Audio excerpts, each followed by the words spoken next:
Today we're doing problems from your exam or practice exam number 4, which includes order of operation with fractions, evaluating with fractions, solving with fractions, and then ending with an introduction to graphing. So the first problem we're going to be doing is exponents with fractions. That's part of order of operations. So 5, 6 squared, we're going to treat that as though it was just a whole number or an integer squared. So when we have a number squared, whatever number is inside the parentheses, that's the number that's coming along for the ride that many times. So rather than using tricks, let's just write it out. So that is 5, 6 times 5, 6. And we know with our multiplication rules with fractions, the first step is to look for any common factors, top to bottom. 5 and 6 do not share any common factors, so there's nothing to cancel out. So if that's the case, you're just going to multiply the tops. 5 times 5 is 25, and you're going to multiply the bottoms. 6 times 6 is 36. And because there were no common factors to begin with, after we multiplied, our final answer is in simplest form. Anytime you're doing problems with fractions, just double check to make sure your final answer is in simplest form, meaning no common factors on the top and on the bottom. All right, the next problem, I've got -5 over 4, and I'm squaring it. So same deal, whatever I'm squaring, I'm going to be doing it that many times, or however many times it asks us to do it. It asks us to do that two times, so I'm going to write it out twice. So 5 over 4 times 5 over 4, so -5 over 4 times -5 over 4. When you're multiplying with integers, whether it just be integers or with fractions, decide on your sign first. So because I have 2 negatives, that means that my final answer is going to be positive when I multiply those 2 fractions together. So I'm going to use the multiplication steps that we just talked about. Look for any common factors, top to bottom. 5 does not share any common factors with 4. So I'm going to multiply the tops. 5 times 5 is 25. 4 times 4 is 16. And again, because there were no common factors, that means my final answer is already in simplest form. You might have noticed that it's an improper fraction. That's totally okay. The only time that you might want to convert an improper fraction to mixed is if the problem specifically tells you to do so, but it doesn't. The only rule that you really have to follow, even if it doesn't tell you, is always put it in simplest form. So this is a 2-part problem. The second part of the problem has negative and then 2 over 5 to the power of 4.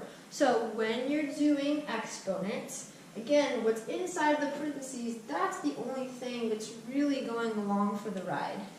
This negative is not counted, so it kind of just comes along, but it's not included in my 2/5, which is getting multiplied 4 times.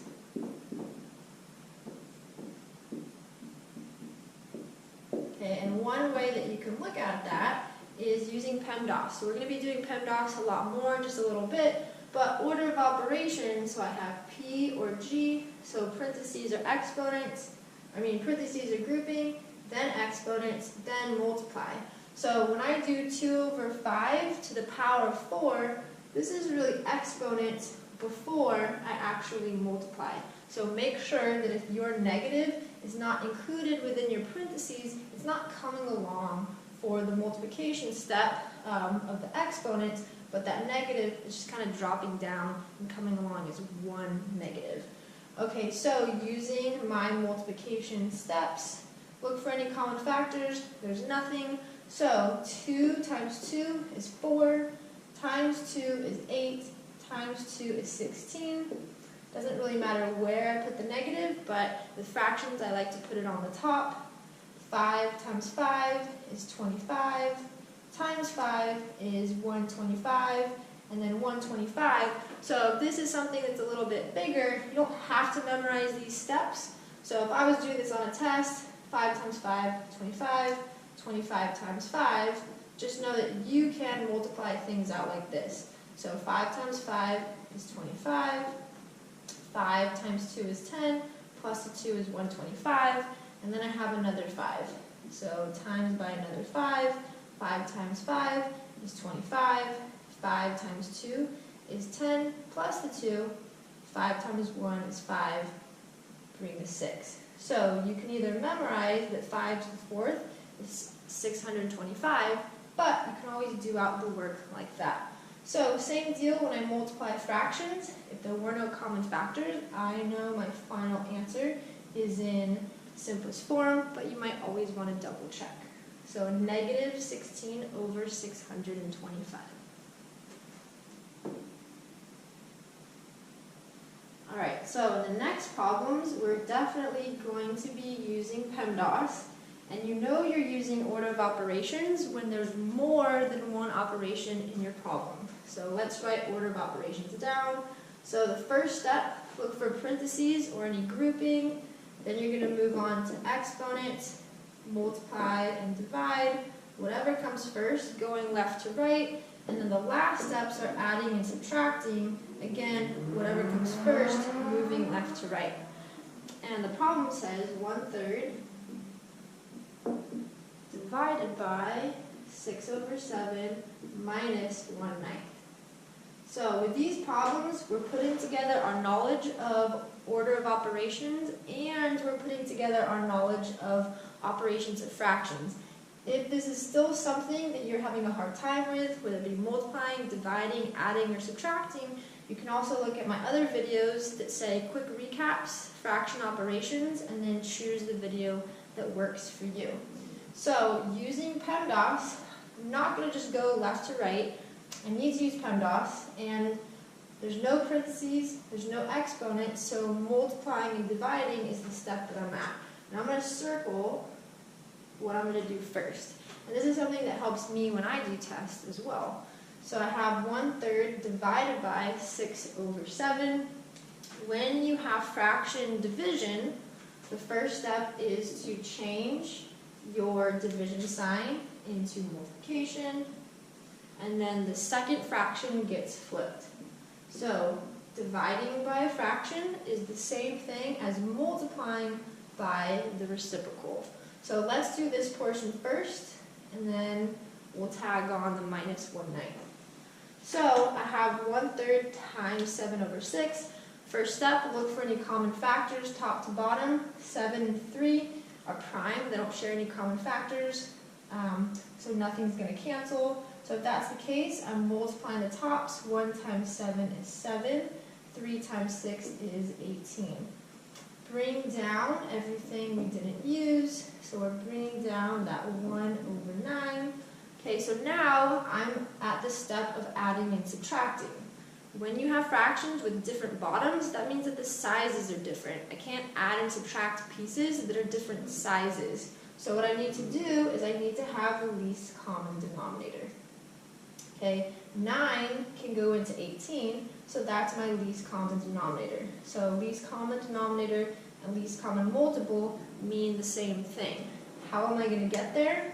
So 9 times 2 gives me 18. The golden rule of fractions says whatever I do to the bottom, I have to do to the top. So using multiplication or division. So if I multiply the bottom by 2 to get to 18, I'm also going to multiply the top by 2. That means that 1/9 and 2/18 are equivalent fractions. So now that the bottoms are the same and the size of the piece is the same, I'm really just subtracting pieces of the same size. The bottom stays the same. The only thing that I'm actually doing, and you might notice I brought the sign up to the top, the only thing I'm actually doing is subtracting 7 minus 2, which gives me 5. So when you're adding and subtracting fractions, the last step is to put it in simplest form. 5 and 18 do not share any common factors, so that is my final answer.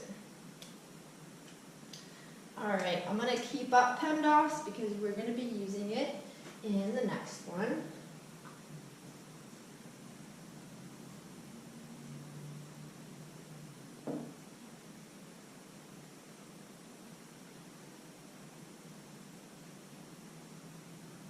Alright, so the next one says 5 over 6 plus 7/9 times 1 over 2 squared. Okay, so again, because I see addition, because I see multiplication, and I see an exponent, that means that there are multiple operations. Multiple operations mean I'm not going left to right, I'm using order of operations. So, parentheses. There are parentheses, but parentheses or grouping mean that if there's more than one number inside, then I have to consolidate it to one number. So there really aren't any parentheses or grouping in this problem. Exponents. I do see exponents, so we'll do this first. So I'm going to show this in blue. So I have a half times a half, and that's going to give me 1/4. Okay, and I'm going to bring down everything that we did not use. So the 7/9 is still there, and the 5/6 is still there. So 5/6 plus 7/9. So when you're doing a problem with Pemdas, show your work vertically and bring down everything that you've simplified and everything that you haven't done, instead of putting your work everywhere. Okay, so the next step, so we're done with exponents. The next step would be to go to multiply and divide. So I can see right here that these fractions are being multiplied to each other.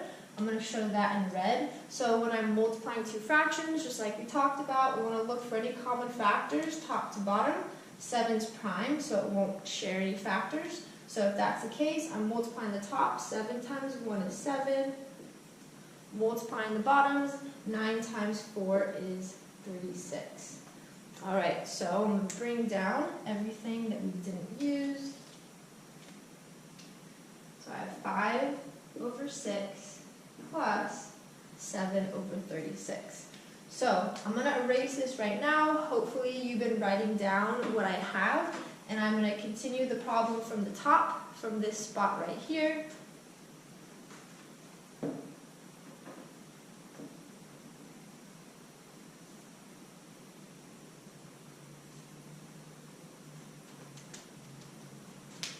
So we have 5 over 6 plus 7 over 36. So we finished multiply and divide, and now we're on to addition. So again, the bottom numbers are different. That means that I need to find a least common denominator. The least common denominator, what you can do first is look at the bigger number, 36. Does 6 go into 36? Yes, it does. So that was lucky, and that's our least common denominator, so I don't need to change anything with the second fraction.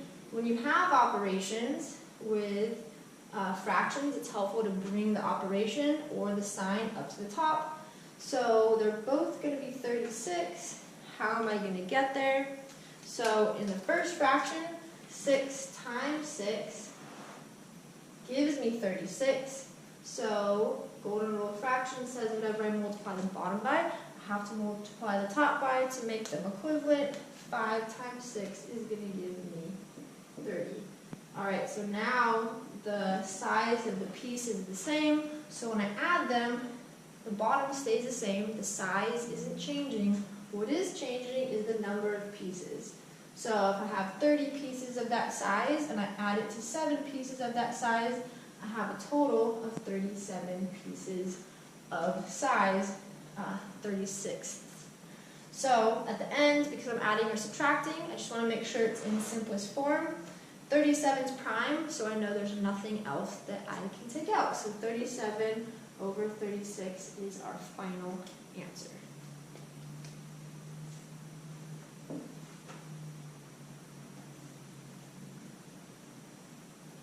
Alright, so on the next problem, we have one extra step, and it's asking us to evaluate when it gives us two values. So given an expression, evaluate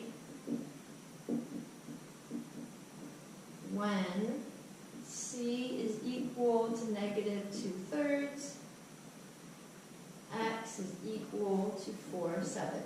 So anytime you're evaluating or substituting in letters for numbers, your first step always put parentheses around your variables.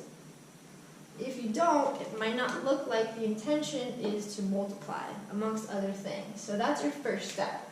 So I'm going to rewrite what we had, our original problem, and now I'm going to just have open parentheses. So essentially our expression is like blank minus 2 times blank, and what I'm going to do is I'm going to substitute in the numbers that it gave us. So c is now negative 2/3, and x is 4/7. Okay? And now, essentially, I have a Pemdas problem because I have more than one operation. I see subtraction and I see multiplication. So, I'm going to erase, well, we'll keep going and then I'll erase it when we run out of room.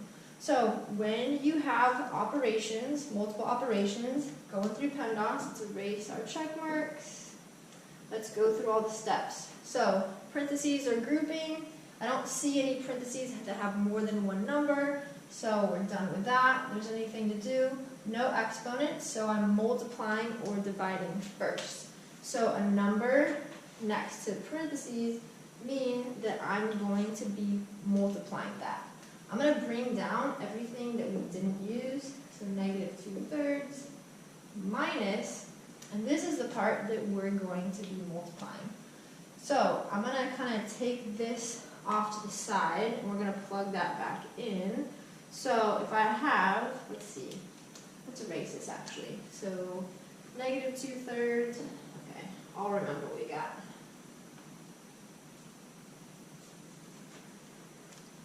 Alright, so we have negative 2/3 minus 2 times